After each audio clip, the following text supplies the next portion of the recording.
Assalamualaikum warahmatullahi wabarakatuh. Om Swastiastu, Namo Buddhaya. Salam kebajikan. Perkenalkan, nama saya Rizky Alfaningsih dengan nomor NIM 20050404017.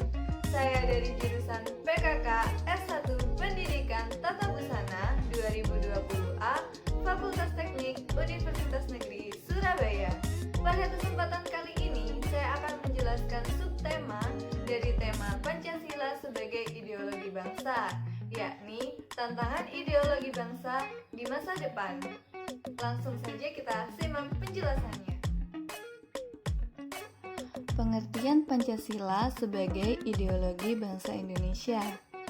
Ideologi berasal dari bahasa Yunani, yaitu ideas dan logos. Kata ini memiliki arti pemikiran, ilmu, cara pandang, dan cita-cita. Jadi bisa disimpulkan bahwa ideologi adalah sebuah cara pandang yang membentuk kerangka berpikir kita dalam mewujudkan cita-cita. Lalu, apa arti Pancasila sebagai ideologi negara? Pancasila sebagai ideologi negara artinya seluruh warga negara Indonesia menjadikan Pancasila sebagai dasar sistem kenegaraan.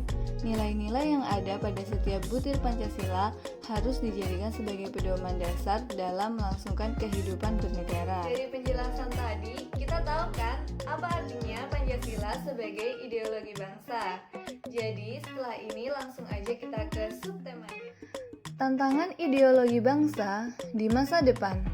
Kemajuan teknologi informasi membawa perubahan yang mendasar pada pola komunikasi antar manusia. Komunikasi antar manusia tanpa ada lagi sekat-sekat yang membatasi. Apa yang terjadi pada belahan dunia selatan pada saat yang bersamaan dapat dilihat, didengar, dan dirasakan pada belahan dunia yang lain.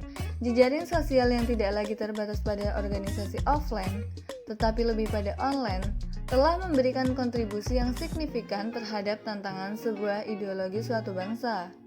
Sebuah isu atau masalah tertentu dalam hitungan menit akan dapat menyebar ke miliaran orang di seluruh penjuru dunia. Bukan hanya informasi, tetapi juga pengaruh dan ajaran negatif juga akan dengan cepat menyebar. Sebagai contoh, bagaimana perekrutan kelompok fundamentalis ISIS ke seluruh dunia dengan menggunakan media sosial. Pendek kata, tantangan ideologi bangsa di masa depan adalah pengaruh yang bertentangan dengan ajaran ideologi tertentu, termasuk Pancasila. Tidak hanya bersifat fisik, akan tetapi lebih banyak disebarkan melalui media sosial yang ada. Setelah mengkaji topik tentang Pancasila sebagai ideologi, berikut ini ada beberapa pokok-pokok penting. Antara lain, 1. Liberalisme akan membawa suatu sistem. 2. Ajaran liberalisme bertitik tolak dari hak asasi. 3. Menurut paham sosialisme atau komunisme kapitalisme, sehingga adanya kapitalisme mengakibatkan penderitaan rakyat. 4. Ideologi Pancasila yang digali dari kepribadian bangsa Indonesia sejak berabad-abad lamanya bersumber dari nilai-nilai adat istiadat, kebudayaan, dan agama sebagai pandangan hidup bangsa Indonesia. 5. Munculnya pemikiran mengenai Pancasila sebagai ideologi terbuka karena adanya kenyataan bahwa dalam proses pembangunan nasional, dinamika masyarakat kita berkembang dengan amat pesat. Kenyataan bangkrutnya ideologi tertutup seperti Marxisme-Leninisme atau komunis.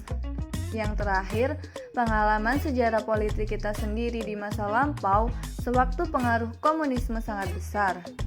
Karena pengaruh ideologi komunisme yang pada dasarnya bersifat tertutup, Pancasila pernah merosot menjadi semacam dogma yang kaku. Jadi bagaimana? Sudah pahamkah apa itu tantangan ideologi bangsa di masa depan? Semoga bermanfaat ya. Sekian dari saya. Wassalamualaikum warahmatullahi wabarakatuh.